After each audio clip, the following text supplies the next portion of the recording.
Première question, vous, président de la République, qu'est-ce que vous iriez dire à Angela Merkel aujourd'hui si demain vous deviez la rencontrer? Si vous avez commencé à parler de l'Allemagne. Oui, justement. je lui dirais, ce que vous faites, madame, n'est pas raisonnable. Vous allez d'abord plonger votre propre pays dans la récession, car l'Allemagne, qui paraît-il fait des merveilles, ce qui n'est pas vrai, je n'ai pas le temps de le développer ici, mais l'Allemagne ne vaut pas mieux que nous ni pour le chômage. Excédents commerciaux, un chômage. Mettons tout ça de côté. On dit elle vend beaucoup de machines et de biens intermédiaires et des grosses voitures très luxueuses pour les gens qui ont de l'argent. Qu'est-ce que vous lui dites, Jean-Luc? Alors, je lui dis, écoutez, tout ça n'est pas raisonnable. Car, en imposant à toute l'Europe une cure d'austérité, dont voici les motifs. Premièrement, maintenir les niveaux des cours d'action le plus haut possible. Deuxièmement, avoir un euro fort. Tout ça pourquoi? Pour garantir les retraites par capitalisation du 15% de la population allemande travailleuse, j'en conviens, la mieux nantie. Cette politique aboutit à ce résultat que tout le monde est en train d'asphyxier. Mais au bout du compte, comme les Allemands vendent principalement au reste de l'Europe, ils sont en train de tuer leurs propres clients. Donc cette politique qui provoque un désastre a un double impact culturel. Un nombre croissant de peuples ne supporte plus le gouvernement allemand. Qu'est-ce qu'on fait pour lui faire changer de politique, justement? Quel argument, vous, Jean-Luc Mélenchon, président de la République, vous le mettez sur la table pour qu'elle change de politique? D'abord, la raison. Ensuite, le rapport de force tranquille. C'est-à-dire? Il y a 27 pays dans l'Union européenne. Nous autres, les Français, nous sommes la deuxième économie du continent. Vous savez, monsieur, on ne nous dit pas non facilement, sauf si on baisse les yeux. Et puis, deuxièmement, nous sommes au cœur de l'économie de l'Europe du Sud et de la façade maghrébine. Par conséquent, je pense qu'il y a, notamment avec les Polonais, en plus de l'autre côté, moyen de faire comprendre aux Allemands que c'est bon, cette fois-ci, ça va, quoi. Il faut changer de pied. Et nous pouvons convaincre tout le monde, absolument tout le monde, qu'il faut changer le statut de la Banque Centrale Européenne pour tuer la spéculation en prêtant directement aux États. Il va vous dire les socialistes peut-être? Oui, les socialistes aussi ont repris un petit peu vos arguments aujourd'hui puisqu'ils demandent à François Hollande d'infléchir sa politique et notamment d'aller voir Merkel pour lui demander de l'aider. Est-ce qu'ils ont raison, ces socialistes? Est-ce qu'ils vous prennent un petit peu aussi vos arguments? Et je leur donner d'utiles conseils parce qu'ils viennent de découvrir cette affaire. Oui, ils passent sur ma ligne, ils ont compris qu'il n'y a pas d'Europe constructible et viable. Ce qui ne passe par un rapport de force et un changement complet de cap. Il ne faut pas simplement dire c'est la faute de Mme Merkel parce que les socialistes auraient inventé, vous savez, vous connaissez cette expression, le molettisme, vous savez, c'est on parle très fort et puis après on fait le contraire. Mais il ne faudrait pas qu'ils inventent un molettisme européen. Ils aboient sur Mme Merkel de manière à ce qu'on ne regarde pas trop ce qu'ils sont en train de faire, c'est-à-dire du Merkel en France. Il faut un clash de François Hollande avec Angela Merkel. C'est la seule manière pour vous d'imposer les vues françaises aujourd'hui à cette chancelière allemande? Disons, c'est excessif. D'abord, il faut être très prudent. Je voudrais 2 secondes de très grand sérieux. Moi, je sais où tout ça va. Je le sais depuis le premier jour où, avec mes camarades, j'ai créé le Parti de gauche. Voilà pourquoi, au premier meeting de fondation, j'ai voulu qu'on me voie la main dans la main avec un Allemand, Oskar Lafontaine. Parce que, je le redis à mes compatriotes, quand une situation se tend, les blessures se rouvrent sur les vieilles cicatrices. C'est la leçon de l'histoire. Il faut donc veiller avec beaucoup de soin à ce que nous faisons avec les Allemands. Ils sont 80 millions, ils sont vieillissants et ils sont aux abois. Et nous sommes, le nombre que nous sommes, plus de 65 millions, nous serons bientôt les plus nombreux, nous sommes jeunes et nous sommes entreprenants. Jean-Luc Mélenchon. Je crains que le clash n'ait pas lieu entre gens raisonnables, mais qu'ils partent d'en bas, auquel cas tout serait perdu. C'est pourquoi la politique doit faire un grand effort pour organiser d'une façon civilisée tout ça. Matignon, c'était quoi? C'était un coup de communication? C'était un coup de bluff? Ou vous pensez réellement que François Hollande va devoir un jour vous proposer le poste de Premier ministre? Bien sûr, et je vais vous dire pour quelle raison. C'est ni un coup de bluff, ni un coup de communication. D'abord, le bluff, c'est pas dans mes habitudes. Moi, je crois beaucoup au rapport de force réel. Alors comment vous arrivez à Matignon? Je vais vous expliquer. D'abord, admettez que j'ai moi-même une difficulté. Je ne peux pas dire tout ça ne marche pas. Je ne peux pas dire regardez dans quel désastre nous sommes et puis dire aux gens ah ben on verra en 2017. Je ne sais pas si moi d'ailleurs qui serai candidat ou un autre, mais on verra la prochaine fois. Il y a des chances que vous y soyez candidat en 2017. Il y a quelqu'un qui fait ça, c'est Madame Le Pen. Le trust Le Pen fait ça depuis 40 ans. À chaque élection, ils perdent puis ils disent on verra la suivante. Non, il y a urgence. Vous voulez le pouvoir, c'est aussi la différence avec l'extrême gauche. Enfin, c'est maintenant que les gens souffrent. La violence est terrible. Vous parlez de 3 millions, mais c'est 5 millions si vous comptez. Oui, tous les inscrits à Pôle emploi. Tiens, c'est tous les jours qu'il y a un paysan qui se bat. Comment il y a 565 personnes par an, c'est-à-dire plus d'un par jour, qui se tuent au travail. Donc il y a urgence. Vous à Matignon, c'est François Hollande qui le décide. Non, ce n'est pas la Constitution. Vous savez qu'il y a plusieurs lectures de cette Constitution, et les textes sont là. L'article 20 de la Constitution dit que le Premier ministre conduit et dirige la politique du pays, devant l'Assemblée. Enfin, c'est quand même une démocratie dans ce pays. Maintenant, bien sûr, la pratique présidentielle de la Ve République est favorisée par la conception qu'en ont les présidents. Mais j'imagine que s'il devait faire appel à moi comme Premier ministre, évidemment que vous auriez une figure tout à fait inouïe. Ce serait une cohabitation à gauche.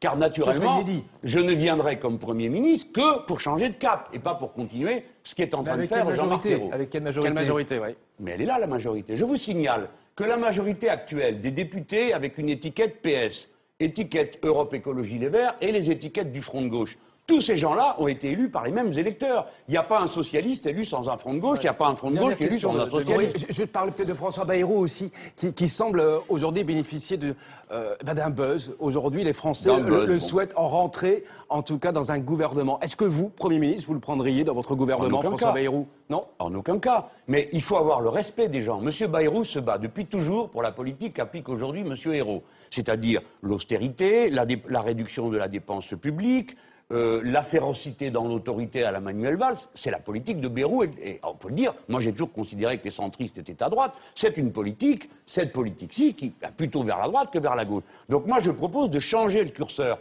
pas de faire un arrangement politicien pour se partager les postes et puis se dire, eh ben voilà, comme ça on amuse la presse pendant 2 ou 3 mois et puis après on inventera autre chose pour toujours continuer à faire. Non, il faut changer de cap. Je m'en sens l'énergie, la capacité, nous avons les bases sociales pour le faire. Voilà pourquoi je crois que c'est honnête pour un démocrate de dire, ben voilà, je pose ça sur la table. Parlons dimanche prochain. Voilà, on va parler de dimanche prochain parce que vous serez dans la rue à Paris avec tous ceux qui soutiennent votre démarche le 5 mai. À gauche, il y en a qui partagent votre diagnostic, mais qui ne vont pas être dans la rue pour autant. Regardez, Jean-Vincent Placé, par exemple, le président du groupe Écolo au Sénat, il vous dit pourquoi il ne sera pas dans la rue et il vous interpelle. Cher Jean-Luc, comme tu le sais, nous partageons nombre d'analyses communes sur la politique européenne, la politique économique et sociale, et y compris la politique écologique et énergétique de ce pays. Nous ne sommes pas dans les mêmes positions, ni dans les mêmes partis, mais nous partageons ces idées ensemble. Sincèrement, très très sincèrement, est-ce que tu penses que le fameux parler cru et dru que tu souhaites employer, y compris le style, on va te dire de façon un peu taquine, un peu triangulaire entre Chavez, BP Grillo et Robespierre, est-ce que tu penses que cela apporte réellement un intérêt pour que nous puissions consolider la gauche sociale et écologiste dont le pays a besoin? Jean-Luc Mélenchon, je vous laisse répondre. Alors, bon, j'ai compris qu'il me disait que nous partageons beaucoup de choses, en effet. Et je veux d'ailleurs en donner un signal évident, c'est que le 5 mai, Jean-Vincent Placé ne sera pas dans la rue, il vient de le dire, mais Eva Joly s'y trouvera. Et ce n'est pas la manifestation de Jean-Luc Mélenchon, ce n'est pas la manifestation où l'on vient parler cru et dru, encore que vous verrez qu'il y a beaucoup de gens qui viendront avec des balais, car d'une manière ou d'une autre, comme l'a dit l'économiste M. Lordon, nous sommes en train de commencer la révolution des balais. Mais ça, c'est mon vocabulaire, ma manière d'être à moi. On ne vient pas soutenir ça, on vient appuyer une démarche qui dit on doit changer ce pays par le haut, en changeant ses institutions. Deuxièmement, on doit lutter contre l'austérité, ce n'est pas la bonne politique. Troisièmement, il faut affronter la finance. Voilà. Donc vous ne remettez pas en cause votre style?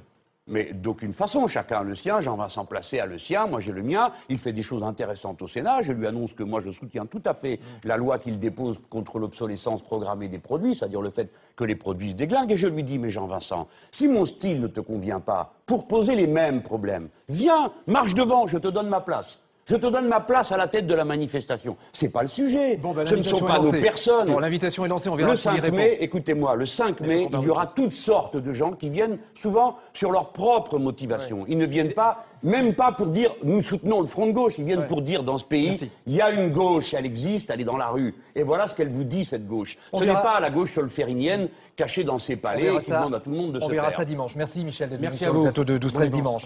Merci. On va parler maintenant un peu de morale. Il a été question de morale laïque cette semaine, mais on va parler d'une autre morale. La morale en politique. Est-ce que les élus doivent donner l'exemple? Est-ce qu'ils doivent être plus vertueux que les autres? Mais ni plus ni moins, ils doivent être vertueux. Alors, dans la limite humaine de la vertu, il n'y a pas de sens, ça n'existe pas. Écoute, ça commence à bien faire, cette histoire. Hein. Mais il faut que les élus soient en quelque sorte soumis aux mêmes normes que tout le monde. C'est le privilège qui n'est pas admissible. J'ai envie de vous dire, si les élus sont soumis à la publication de leur patrimoine... Alors justement, parce que c'est une loi qui va être en discussion. Vous la voteriez, vous, cette loi? Bah, Qui peut ne pas la voter? Vous savez très bien que c'est un piège médiatique. Donc nous sommes tous obligés d'aboyer avec la meute. Donc moi j'ai publié mon patrimoine pour la énième fois, hein, il était déjà public, plus mes mensurations et le reste, pour tourner ça en ridicule. Mais regardez, le chef de l'État a réussi à transformer en suspect tous les ministres et tous les députés. Mais comme le dit Mme Roumanoff, ça ne change rien. Pourquoi? Parce que le propre du mensonge, c'est que ça ne se voit pas. M. Cahuzac n'aurait jamais dit. Alors moi j'ai envie de demander au chef de l'État, j'ai pas envie, je lui demande. Je lui dis, plutôt que de faire une liste de suspects comportant tous les députés et tous les ministres, publiez la liste des coupables. Publiez la liste des coupables. Celle qui est dans les paradis fiscaux. Celle qui est le fisc français a, que la justice française a, qui est des milliers de gens réfugiés dans les paradis fiscaux, et notamment la liste des HSBS. Ils l'ont publié, cette liste, si vous en avez le courage. Pourquoi ne le faites-vous pas? Qu'est-ce qu'il y a à cacher dans cette liste? Pourquoi dans ce pays-ci, en France, au contraire, de tous les autres pays, on ne publie pas cette liste? Alors, publiez cette liste, Monsieur le Président. Quand vous dites ça, ça résonne sur l'affaire Cahuzac. Hein, une commission d'enquête parlementaire va être mise en place. D'après vous... Vous savez ce qu'a dit Monsieur Todd à propos des politiques d'austérité? C'est pas Jean-Luc Mélenchon qui le dit. C'est Monsieur Todd, sociologue reconnu par tout le monde. Il a dit, pour faire des politiques d'austérité, il faut être pourri. C'est M. Todd qui le dit. Alors, bon, l'affaire oui, mais dans ce cas-là, ça tombe vrai. Tout à fait, mais l'affaire du... Je dis pas pour ce pauvre héros, je parle de Cahuzac. L'affaire du compte en Suisse, il est là. L'affaire du compte en Suisse de l'ancien ministre du Budget, était-elle connue, d'après vous, au sein du gouvernement? Moi, je ne le crois pas. Mais bon, je n'ai que mes illusions pour moi. Je continue à croire qu'on ne savait pas et qu'ils ont été pris par surprise. La question qu'ils doivent se poser, c'est comment on peut être pris par surprise et comment un système fait que... Alors, il y a deux questions. Premièrement...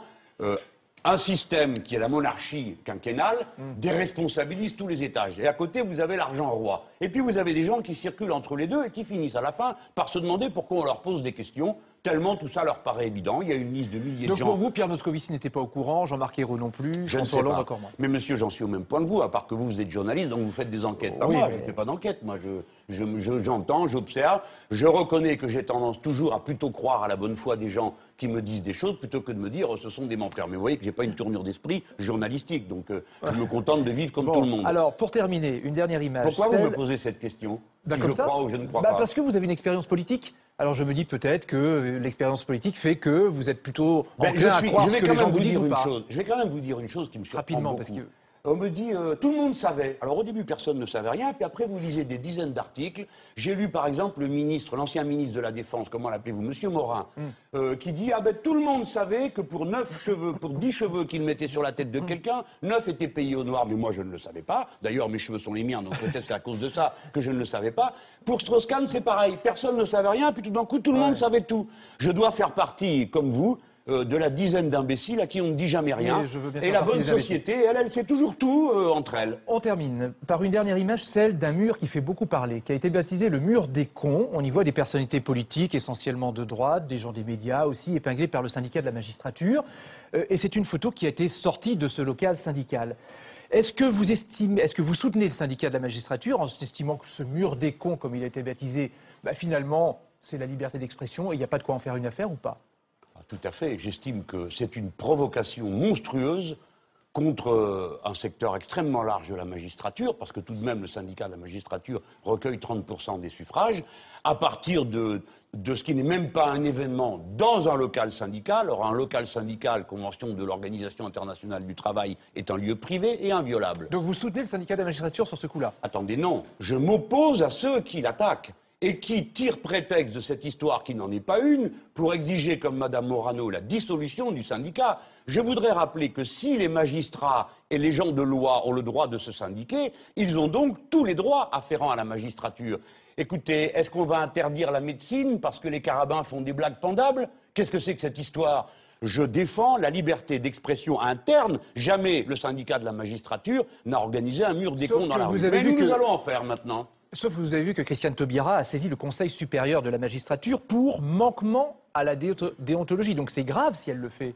Je pense qu'elle commet une erreur, et je le lui dis en toute admiration et considération pour le travail qu'elle a accompli récemment. C'est une erreur profonde, car c'est une liberté fondamentale que la liberté d'expression, qui plus est dans ses propres locaux d'un syndicat. Je ne marcherai pas dans cette affaire, car c'est la droite, une fois de plus, et c'est pourquoi le 5 mai, vous aurez autant de gens de loi qui viendront dans notre manifestation, parce qu'eux, ils sont encore de gauche et ils défendent la liberté. Et la liberté syndicale n'est pas négociable. Merci Jean-Luc Mélenchon d'avoir accepté notre invitation dans 12-13 dimanche.